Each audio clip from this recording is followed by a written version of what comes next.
Hello everyone, welcome to the Mandeep Kaur Sidhu show. I'm very excited today because we have a very motivational person with us today, Dr. Renu Arora.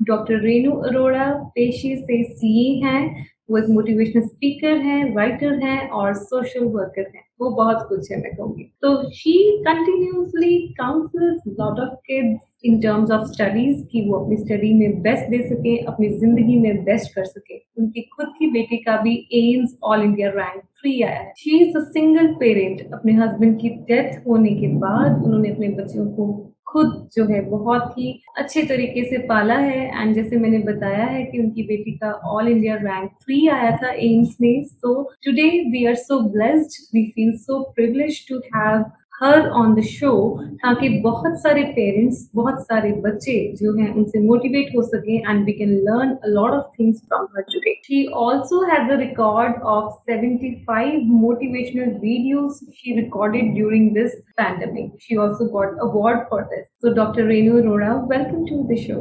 Thank you Mandeep ma'am मुझे अपने साथ जोड़ने के लिए। Ma'am सबसे पहले I want to ask that how you manage everything as a single parent. It's not easy for me to manage each and everything. बड़ी हिम्मत, बड़ा आत्मविश्वास और जुनून जगाना पड़ा कि सिंगल पेरेंट को प्रूव करने के लिए। जिस टाइम मेरे हस्बैंड की डेथ हुई तो मुझे लगा कि मेरी जिंदगी एक बार को रुक गई है, बट फिर मैंने अपने अंदर वो आत्मविश्वास भरा कि मुझे करना आज भी है, कल भी है, तो क्यों ना मैं आज से अपनी सब चीजों को शुरू करूं और बिना रुके अपने परिवार और बच्चों का सहयोग दूं, बजाय इसके कि मैं उस चीज के साथ बैठी रहूं जो मेरे साथ से चली गई और वापस नहीं आनी है। उसकी अच्छी यादें संजोकर मैं अपनी जिंदगी में आगे की तरफ जो है बढ़ूं। मैंने क्या अपनी लाइफ का फंडा अपनाया। मेरा बॉयफ्रेंड था, मुझे छोड़कर चला गया। हमारे अफेयर होते हैं, हमारे को डिच करके चला जाता है, थोड़े दिन के लिए रोते रहते हैं। उसके बाद बच्चे जो है मैंने अडॉप्ट कर लिए हैं। तो मैंने जो अपनी लाइफ को सिंगल पेरेंट के रूप में ऐसे अपने आप को एस्टेब्लिश किया, अपने आप को कभी अकेला महसूस नहीं होने दिया और बच्चों ने मेरे साथ पूरा साथ दिया। सुख भी बहुत हैं, परेशानियां भी बहुत हैं। सुख भी बहुत हैं, परेशानियां भी बहुत हैं, जिंदगी में लाभ भी बहुत हैं और हानियां भी बहुत हैं। क्या हुआ अगर ऊपर वाले ने थोड़े से गम झोली में डाल दिए? क्या हुआ अगर ऊपर वाले ने थोड़े से गम झोली पर डाल दिए? उसकी हम पर मेहरबानियां भी तो बहुत हैं। तो मैं एज सिंगल पेरेंट मैं ये अपने आप को खुश नसीब समझती हूँ कि मैं पढ़ी लिखी थी और प्रोफेशनल थी, तो मैं अपने बच्चों को सेटल कर पाई। मैंने किसी चीज से पीछे नहीं भागे। जब लोग परेशानी आती है तो पीछे भागते हैं और परिस्थितियों का सामना नहीं करना चाहते। तो अगर आपको आने वाले समय में करना है तो आज क्यों नहीं? तो मैं ये कहना चाहूंगी कि अपने को उसी समय तैयार कर लो जिस समय आपके ऊपर मुश्किलें आन पड़ी हैं। इंतजार मत करो कि कोई आकर आपको उठाएगा और आपको जिंदगी जीनी बताएगा। अभी तो जैसे कोरोना का टाइम है and so many kids they are at home and have such a bright children. आप इतनी एजुकेटेड हैं एंड इतने ज्यादा काबिल बच्चे हैं आपके। So I really want you to tell something about that how parents should react to the current situation and specially जब हम स्टडी की बात करते हैं, स्टडी के डिसिप्लिन की बात कर रहे हैं। मैम इस समय जो है पेरेंट्स और बच्चे, सिर्फ पेरेंट्स ही अपसेट नहीं है, बच्चे भी साथ साथ अपसेट हैं क्योंकि अभी तक जो उनके एग्जाम हैं वो खत्म नहीं हुए हैं। मन में डर है, होगा नहीं होगा, कितनी देर की तैयारी करनी है, कैसे मैनेज करें, लास्ट मोमेंट है। तो सबसे पहले इसमें मैं कुछ आपको 4-5 टिप्स दूंगी पेरेंट्स के लिए भी और बच्चों के लिए भी, ताकि वो अपनी जो है तैयारी तरीके से कर पाए और ये हर समय आपके लिए एप्लीकेबल होंगे। सबसे पहले बच्चों को चाहिए अपना फियर कंट्रोल करना, टू कंट्रोल द फियर। हम क्या होता है, we are unable to concentrate on things when fear are in our mind and we are having the headaches, we are having the vomiting sensation, we are having the nausea sensation. Fear is nothing, it's more than a state of mind. So face everything and get up. And in this situation parents have to sit with the child and उसके जो mood swings हैं उसको भी देखें, उसके changes को note करें कि वो कहाँ उसका mood swing हो रहा है, क्यों। बच्चे के फेस को देखकर आपको पता लग जाएगा कि बच्चा हमारा कहाँ जा रहा है। हम पेरेंट्स क्या करते हैं, बच्चे के पास जाते हैं, बैठते हैं, बस उसको खाने पीने का पूछते हैं और उसके बाद ड्यूटी पूरी हो जाती है। तो हमें बच्चों के मूड स्विंग को नोट करना है कि हमारे बच्चे में कल क्या था, आज आज क्या है, ये मूड स्विंग क्यों हो रहा है, किस वजह से हो रहा है, वो रीजन जानना बड़ा जरूरी है। क्योंकि मूड स्विंग का हमें पता लगा तो हम बच्चे के साथ अपने उस पे जो है काम कर पाएंगे उसके। और जब बच्चे को डर पैदा हो रहा है तो उसको बोलिए कि ठीक है, थोड़ी देर के लिए तो किताबें छोड़कर साइड पे रख दे, अभी तो मत सोच, और अपने दिमाग को जो तो कुछ अच्छा करना चाहता है, किसी म्यूजिक में तुझे इंटरेस्ट है, किसी डांस में इंटरेस्ट है, जा आधा पौना घंटा अपनी एनर्जी उसमें लगा। हम पेरेंट्स क्या करते हैं, चाहते हैं कि बच्चा 24 घंटे पढ़ता रहे। क्या हम लोग 24 घंटे काम कर सकते हैं?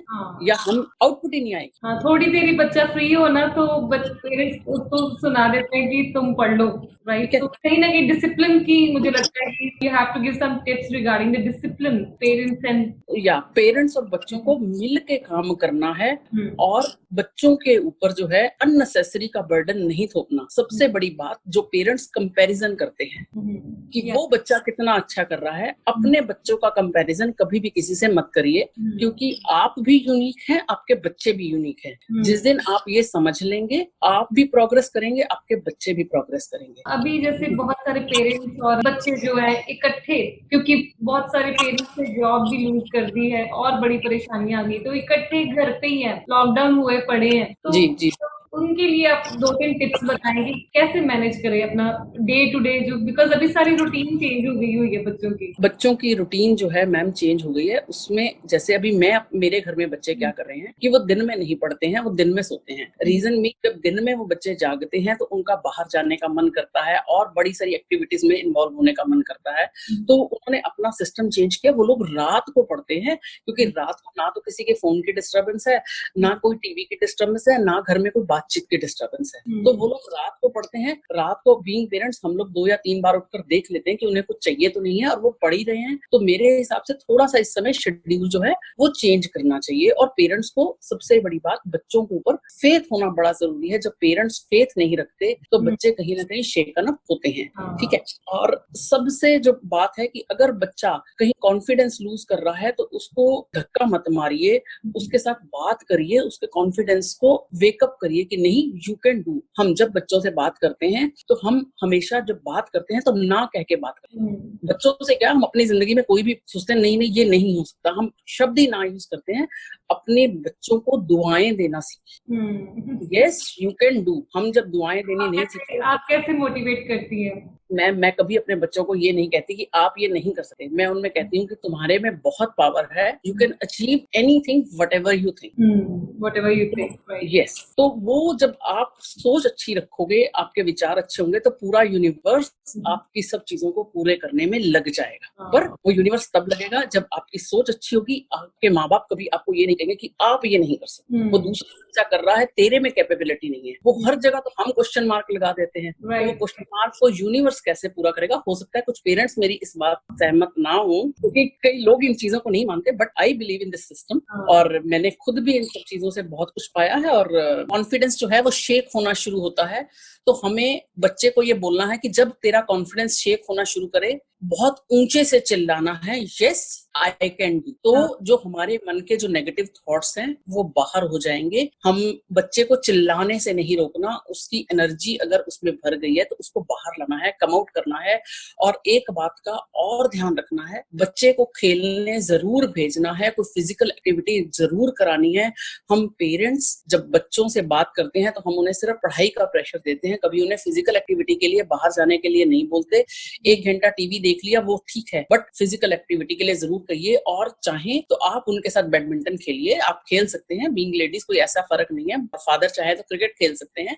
मतलब जो भी आपके बच्चों को गेम पसंद है, इनडोर को छोड़कर आउटडोर जो है जरूर आप बच्चे को बाहर भेजिए। उससे बच्चे की जो एनर्जी है वो बहुत बहुत चैनलाइज होगी, और आपको खुद भी अच्छा लगेगा जब बच्चा खेल कर आएगा, उसके मन एक नया होगा, नए तरीके से वो पढ़ने बैठेगा और दिमाग पे कोई बोझ नहीं होगा, अच्छी तरह से खा पी कर बैठेगा। बहुत सारी होती हैं, मेरे पेज पे भी बहुत सारे मैसेजेस आते हैं। तो some they have some problem with their families, with their in-laws, और वो पेरेंट होती हैं कई बार पार्टनर नहीं है, तो there are so many problems. बहुत जल्द कॉन्फिडेंस जो है वो लूज कर जाती हैं, क्योंकि वो शुरू से ही कंडीशन होती है कि उनको लगता है कि मैं डिपेंड हो सकती हूँ, क्योंकि वुमेन भी ना डिपेंड हो जाती है। So how they should bounce back अगर लाइफ में कुछ भी ऐसी मिस हैपनिंग होती है या वो सेपरेशन चाहती हैं, तो कई मतलब करेज ही नहीं ले पाती कि वो सेपरेशन चाहें। सो हाउ बाउंस बैक और cope up with such. Ma'am, इसमें सबसे पहले मैं ये कहना चाहूंगी कि if it is a divorce, अगर आप डाइवोर्स की तरफ जाना चाह रही हैं तो वो जो डिसीजन है बड़ा सोच समझ कर लेना है। किसी के कहने में या किसी के दबाव में आकर कभी भी सेपरेशन का निर्णय ना लें। जब चीजें ऐसी हो जाएं कि हम उसको टॉलरेट नहीं कर सकती, और सबसे पहले कोई भी सेपरेशन का डिसीजन लेने से पहले दिमाग में ये सोचना है कि क्या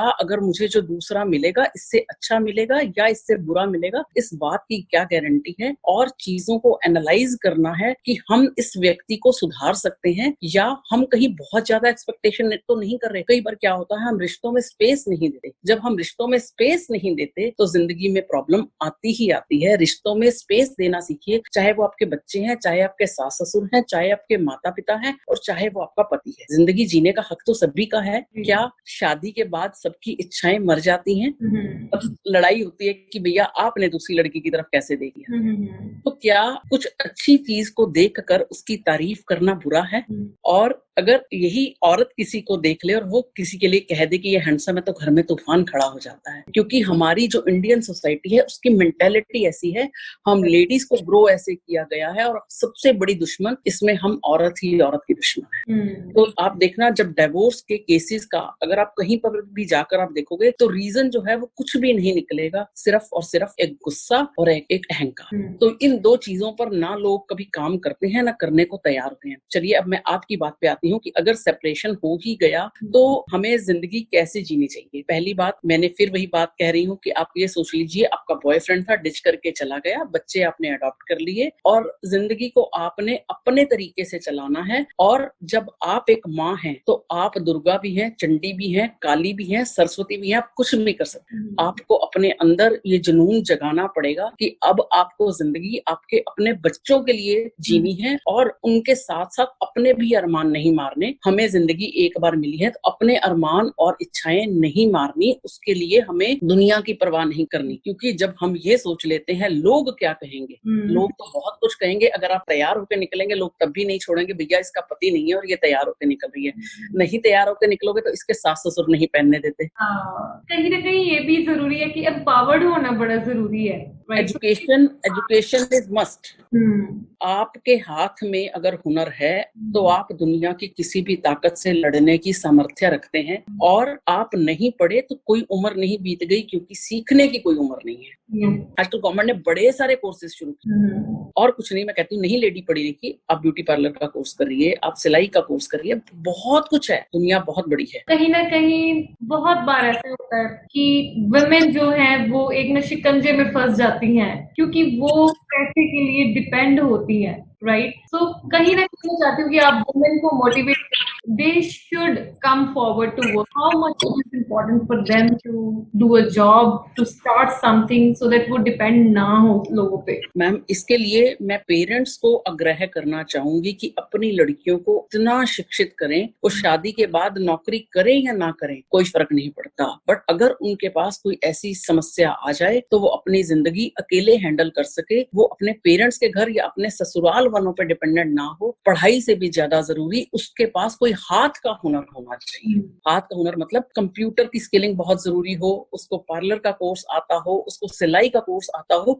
जो वो कहीं पर एक कमरा लेकर भी शुरू कर सके। हम अपने बच्चों को बड़ा पैम्पर करके आजकल पाल रहे हैं, जो बहुत गलत है। उन्हें संघर्ष करना नहीं सिखा रहे, सोने की चमचे देकर हमें उन्हें पैदा किया हुआ है। जिस सिचुएशन से हम लोग आज निकल कर आ रहे हैं, क्या हमारे बच्चे उन संघर्षों को कभी, अगर उनके ऊपर कोई आपदा आ पड़ी तो झेल पाएंगे? भगवान ना करे उनके ऊपर कभी ऐसी कोई आपदा आए। तो अपनी बेटियों को सुशिक्षित करिए। मेरे माँ बाप अनपढ़ थे, पर हम 5 बहनें हैं और सब पढ़ी। पढ़ना बहुत बहुत जरूरी है। आपने किसी के लिए नहीं पढ़ना, आपने अपनी आने वाली जिंदगी के लिए पढ़ना है, अपने परिवार के लिए पढ़ना है, अपने लिए पढ़ना है, आप पढ़ोगे तो और 10 चीजों की नॉलेज आपके पास आएगी, कभी प्रॉब्लम आएगी तो आप फेस कर पाओगे आराम से। मैं अपना बता रही हूँ कि अगर मैं पढ़ी हुई ना होती, मैं प्रोफेशनल ना होती, तो आज जिस स्टेटस पे मैंने अपने बच्चे पाले थे, मैं हस्बैंड के डेथ के बाद क्या करूँ। How you keep your self motivated? रोज आप उठती हैं, बच्चों को इतना मोटिवेट करती हैं, इतनी सारी मोटिवेशनल वीडियोस बनाती हैं, राइट? तो मैम ने पूरा रिकॉर्ड बनाया हुआ है भाई, वर्ल्ड रिकॉर्ड मोटिवेशनल वीडियोस का, so everybody can listen to her videos also. तो आप अपने आप को कैसे इतना एनर्जाइज रखती हैं? मैम, मुझे जब मैं समाज में निकलती हूँ, मैं कभी भी अपने ऊपर वाले से, जो मेरे से ऊपर सुखी है, मैं उसको नहीं देखती। मैं हमेशा जब दुखी देखना है तो अपने से ऊपर वाले को देखती हूँ, जब सुखी देखना है तो अपने से नीचे वाले को देखती हूँ कि मेरे से भी तो दुखी कितने हैं, अगर वो अपनी लाइफ लीड कर सकते हैं तो व्हाई नॉट आई। फैसिलिटीज तो ऊपर वाले ने सबको बराबर की दी हैं, बस उनको यूज कैसे करना है, वो हिम्मत, वो जज्बा, जैसे जैसे परिस्थितियां आती हैं, अगर आप अपने मन के अंदर जगा के रखेंगे तो जरूर एक दिन कामयाब होंगे। मेरा ये जो मोटिवेशनल वीडियो रिकॉर्ड करना या एफबी पे जाना या ब्लॉग लिखना मेरा प्रोफेशन नहीं है। बाय प्रोफेशन मैंने आपको बताया, मैं चार्टर्ड अकाउंटेंट। मेरा ये पैशन था कि मैं शादी से पहले कि मैं ये एक दिन अपना शौक पूरा करूंगी, और वो शौक आज पूरा हो गया और रिकॉर्ड भी बना लिया। तो अपने आप को कभी किसी से नीचे मत समझो। हम जो नारियां कहती है ना, हम अबला अबला अबला, अबला नहीं, आप सबला हैं, आपके अंदर बहुत ताकत है। तो सिर्फ ये सोच के मत खुश होइए कि पति ने आपको किट्टी में जाने की परमिशन दे दी, 5,000 रुपया आपके पर्स में डाल दिया और आप जाके किट्टी एंजॉय करो और घर आ जाओ। नहीं, कुछ नया सीखो, हर दिन कुछ नया सीखो। बैंक के काम करने सीखिए। पति कह देता है भैया घर बैठ, कोई बात नहीं, ये तो तेरा एरिया नहीं है, मैं ही करूँ। क्यों, हमें क्यों नहीं कुछ आना चाहिए?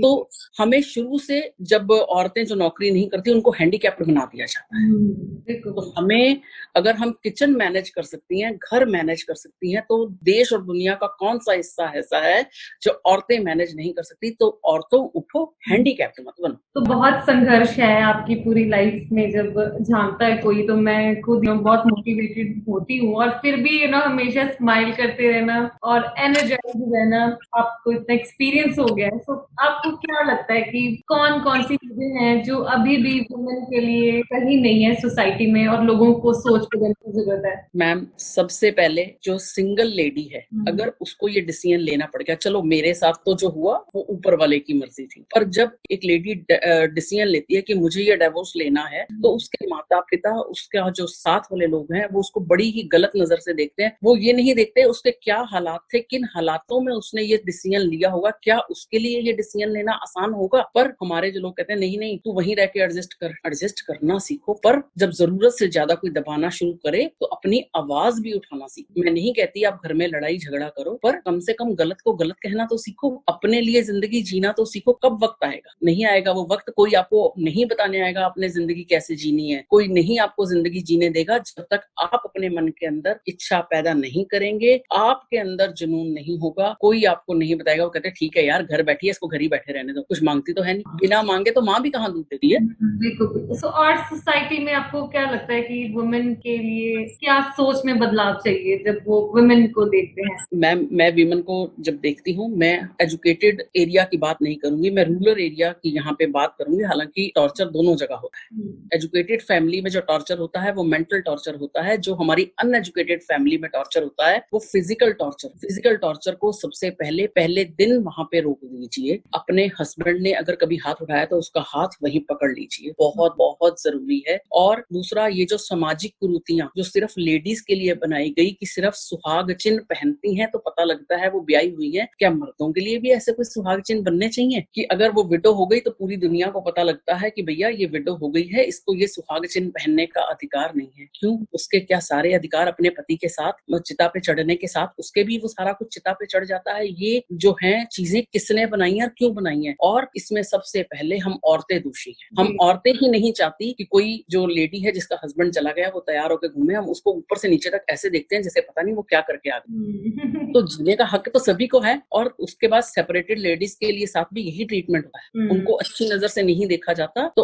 आप अपने घर में, वो किसी के साथ भी हो सकता है, अगर आपके घर में किसी लेडी के साथ किसी ने ऐसा डिसीजन लिया है या किसी के साथ ऐसा हुआ है, उसको सपोर्ट करना शुरू कीजिए। कोई गलत कुछ नहीं हुआ, कोई नहीं चाहता कि उसकी जिंदगी खराब हो, उसका घर टूटे। तो ये दो बुराइयां जो हैं, क्यों आज वृंदावन में विधवाओं के लिए आश्रम बने हैं, क्या मर्दों के लिए भी हमारे समाज में ऐसा कुछ है? वो नहीं है। और तीसरा, दहेज प्रथा।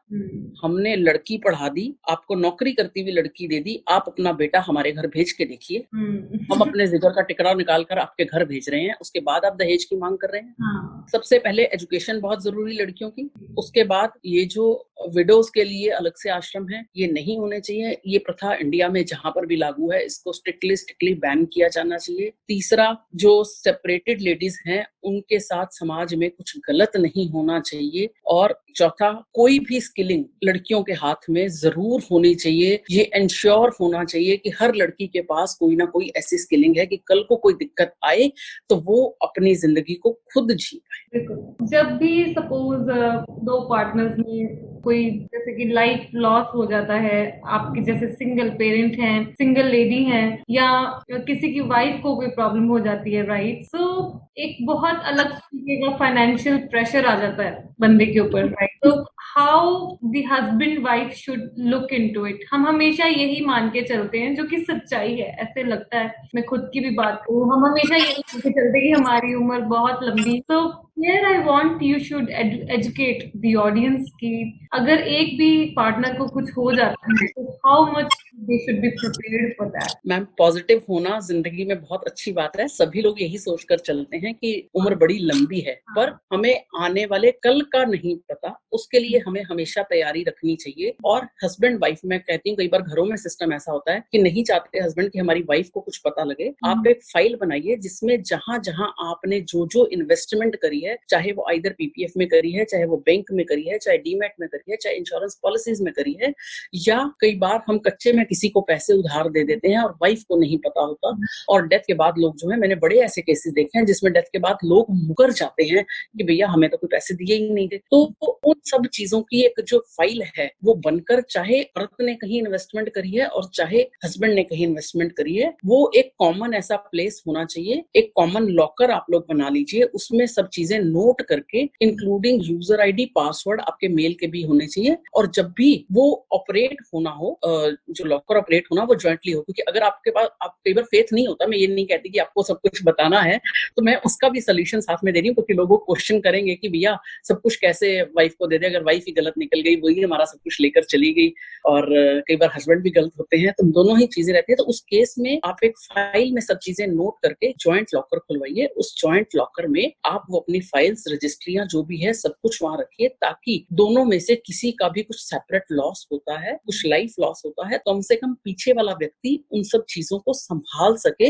हमारे इंडियन समाज में ये टेंडेंसी है कि औरतों को फाइनेंस मैनेज करने का अधिकार नहीं है, और औरतें उस अधिकार क्षेत्र को यूज भी नहीं करना चाहती। तो करिए अपने अधिकार क्षेत्र को यूज। आप किचन मैनेज कर सकती हैं, आप बैंक भी मैनेज कर सकती हैं। पीछे मैं आपको एक इंसिडेंट सुनाती हूँ कि मेरे ही घर में कोई लोग आए, तो मैंने उनसे पूछा कि आपने इसको, ये मेरी फ्रेंड को क्या कुछ पता है आपके बारे में, आपके पास इतना कुछ है। कहते हैं ये फ्लैट और ये जमीन मैंने इसके नाम ले रखी। मैं कहा इसको पता है कि वो रजिस्ट्री कहाँ है, कैसे है? कहते नहीं, इसको क्या जरूरत है। मैं कहा इसको भी कुछ समझाओ, इसको कुछ। तो व्हाट दे आंसर कि इसको क्यों बताने की जरूरत है, जब जरूरत होगी ये तो गलत फैसले ले लेगी। औरतों पे विश्वास ही नहीं है कि गलत फैसले ले लेगी, इसलिए बस सिर्फ इसके नाम है, ना ही दे कुछ, तो वो ये ना होगी ये खर्च दे और या खत्म कर दे, कहीं ना कहीं होता है। तो इसीलिए मैंने सोल्यूशन दिया कि आप मत बताइए, पर आप एक फाइल बनाकर उसको लॉकर जो है ज्वाइंट नेम पर लेकर, स्पेशली सिर्फ इसी काम के लिए, आप ज्वेलरी वाले में मत रखिए, आपका किराया जरूर लगेगा। और क्योंकि आपको ये पता रहेगा कि हाँ भाई आपकी वाइफ अगर खोलने जा रही है, तो दोनों ने ज्वाइंटली वो लॉकर जो है ऑपरेट करना है। आइदर सर्वाइवर भी मत करिए, लोगों को बड़ी बड़ी दिक्कत होती है कि भैया हम अपनी वाइफ को अपना दिया हुआ सारा कुछ कैसे बता दें। तो वो एक सिस्टम ऐसा बनाना चाहिए कि अगर किसी भी इंसान की मृत्यु हो जाए तो मृत्यु के बाद ये ना हो कि उसके जो फाइनेंशियल हैं वो सारे अप डाउन होने शुरू हो जाएं, उसको पॉलिसीज का नाम पता हो, उसको पीपीएफ का नाम पता हो, कहीं आपने पैसे उधार दे रखे हैं उनका नाम पता हो। तो ये सब चीजें मैंने अपने ब्लॉग में drrenuarora.in के नाम से मेरा ब्लॉग चल रहा है, उसमें मैंने प्रॉपर फॉर्मेट दिया है।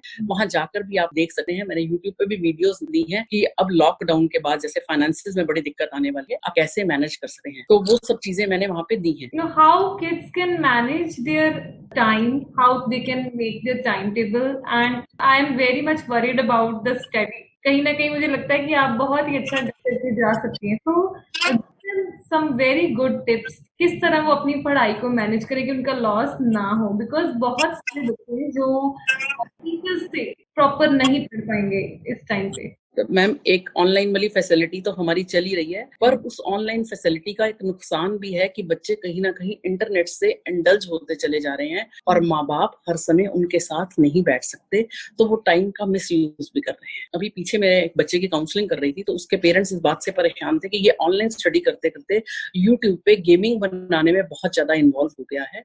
तो उसका हमने टाइम फिक्स कर दिया कि बेटा इसको ऐसे कर कि तूने यूट्यूब पे गेमिंग में अपना करियर बनाना है, बना, हमें कोई दिक्कत नहीं है, बट तुझे स्टडी का भी ऑल्टरनेट बैकअप प्लान जो है देना पड़ेगा। तो 3 घंटे अगर पड़ेगा तो हम 3 घंटे या 2 घंटे तेरे को यूट्यूब की गेमिंग के लिए भी देंगे। आपको अपने आप को कूल रखना है, कॉन्फिडेंस बच्चों का शेक नहीं होने देना, बच्चों के साथ बैठकर उनसे बात करनी है, और वो जो पढ़ रहे हैं उनसे कभी कभार बैठकर पूछिए कि आज आपके टोटल इतने चैप्टर से इसमें से कितने आपने कवर कर लिए, कहीं किसी चैप्टर में दिक्कत तो नहीं आ रही। टीचर के साथ बच्चे को बिना बताए इंटरैक्ट जरूर, क्योंकि टीचर से अच्छा आपके बच्चे के बारे में कोई नहीं बता पाएगा, पर उसका आपके बच्चे को नहीं पता लगना चाहिए कि, क्योंकि बच्चे कई बार बड़े अफेंड हो जाते हैं कि हमारे माँ बाप टीचर से क्यों इंटरैक्ट कर रहे हैं, उन्हें हमारे ऊपर फेथ नहीं है। पर जो टीचर एक क्लास में जज कर पाता है, कई बार बच्चे घरों में झूठ भी बोलते हैं कि हमें सब कुछ आता है, हम पेपर बड़ा अच्छा करके आए हैं, पर पता नहीं क्यों हमारे नंबर नहीं आ रहे। तो फिर टीचर आपको बताता है कि आपके बच्चे में कहाँ कमी है। कई बार क्या होता है, बच्चे को आता सब कुछ होता है, बच्चे की स्पीड स्लो होती है, बच्चा माइंड से कैलकुलेशन करता है, पर जब वो लिखता है तो उसके माइंड और हाथ में वो सिंक्रोनाइजेशन नहीं बैठती और वो पेपर में गलत करके आता है। तो वो उन सब चीजों पे क्या होता है कि बच्चे ने सिर्फ आंसर लिख दिया। तो ये जरूरी है कि बच्चे को ये बोला जाए कि आप रिटन वर्क, इंटरनेट पे आप सुनो जरूर, बट अपने रिटन को जरूर प्रेफरेंस दो। आप जो क्वेश्चन या पेपर सॉल्व कर रहे हो उसको रिटन फॉर्मेट में सॉल्व, जब आप रिटन फॉर्मेट में आप सॉल्व करोगे आपका कॉन्फिडेंस भी बढ़ेगा, आपको पता भी लगेगा कि आप जो है कहाँ पर खड़े हो। टाइम मैनेज में आप फिजिकल एक्टिविटी के आवर्स बच्चे के लिए जरूर अगर इंटरनेट के लिए टाइम निकाल रहे हैं तो फिजिकल एक्टिविटी के लिए भी टाइम जो है जरूर निकालिए। कुछ टाइम अगर बच्चा आपको लग रहा है कि बहुत नर्वस हो रहा है तो आप खुद भी बच्चे के साथ बैठिए और उसको डीप ब्रीदिंग की आदत डालिए। तो मैम ने टिप्स दिए, बहुत सारे डीप ब्रीदिंग टिप दिया है एक्सरसाइज के लिए, और रिटन भी जरूर। देन इंटरनेट का आप टाइम शेड्यूल कर सकते हैं किस तरह आपने करना है। So everything has to be manage. तो आई होप कि उनको कुछ हेल्प हो सकी आपको थ्रू। और मैं अपनी ऑडियंस भी कहना चाहती हूँ कि आप डायरेक्टली भी डॉक्टर रेनू से जरूर कंसल्टेशन आप ले सकते हैं। She is a brilliant family, I would say. So, what is your message for audience? Ma'am मैं इसमें लास्ट में ये मैसेज देना चाहूंगी कि जिंदगी कितनी भी मुश्किल क्यों ना हो जाए, परिस्थितियां कितनी भी मुश्किल क्यों ना हो जाए, हर विकट परिस्थिति का हल ऊपर वाला जरूर साथ देकर भेजता है। अपने ऊपर वाले पे भरोसा करना सीखिए। हम लोग नहीं करते हैं इसलिए परेशान होते हैं, हमें उसकी रजा में रहना सीखिए। जिस दिन हम उसकी रजा में रहना सीख जाएंगे आप भी मेरी तरह एनर्जेटिक हो जाओ। बहुत बहुत जरूरी है अपने को और अपने बच्चों को उसके साथ कनेक्ट करना। हम परेशान इसलिए होते हैं कि हम ऊपर वाले की मर्जी को मानना नहीं चाहते, तो उसकी रजा में रहना सीखिए। मेरा ये मैसेज है, क्योंकि किसी के लिए मैं अच्छी हूँ, किसी के लिए मैं खराब हूँ, किसी के लिए मैं कुछ भी नहीं हूँ, पर किसी के लिए तो लाजवाब हूँ। वो लाजवाब मैं अपने ऊपर वाले के लिए। Thank you for being on our show today. So it was wonderful talking to you. Thank you, Mandeep. I hope everybody liked the show today. It was truly motivational for the women, for the students, for everybody. So we will be back with another episode. Till then, goodbye. Thank you so much.